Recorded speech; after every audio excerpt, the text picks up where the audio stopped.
Hi,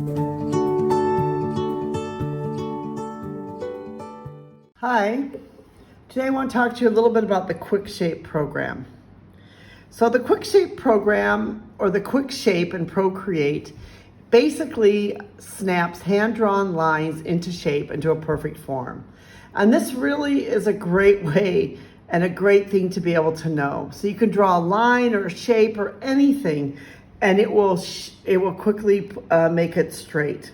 So, as we talked about before, you can just draw a line in Procreate and you hold on to it and it'll draw it straight, okay?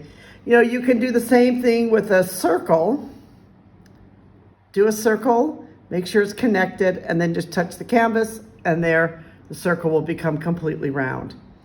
You can do the same thing with a square.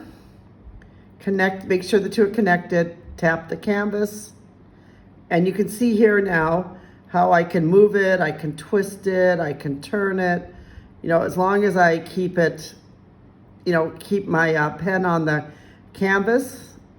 You can snap it, and there you go. So it gives you the ability to actually, if you could draw the shape and then you can actually move it. You can do the same thing. Let's say you want to do like a triangle, okay? And you let it snap into place. Now you have to be careful, that sometimes when you do it, it will start switching to a square or something else. But you can do the same thing. You can move it around.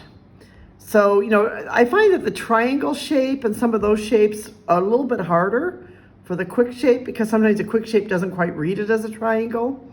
So you have to sort of practice a little bit with some of those other ones.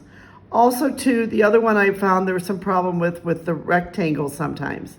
Like it maybe doesn't quite read it as a rectangle, and it reads it as a square. So you have to almost have like a rectangle, like this type of rectangle here, or read it as that. And then you touch it and it's a perfect rectangle. So, it's not exactly perfect, but it's pretty good. It's actually a pretty great way, to be able to, if this is going to read this as an oval, tap it, and there becomes a perfect oval. So, some of the shapes are a little harder than the others, but basically it's really a great thing to know about the Procreate, and using Procreate, that it's a great way to be able to snap a shape right into place.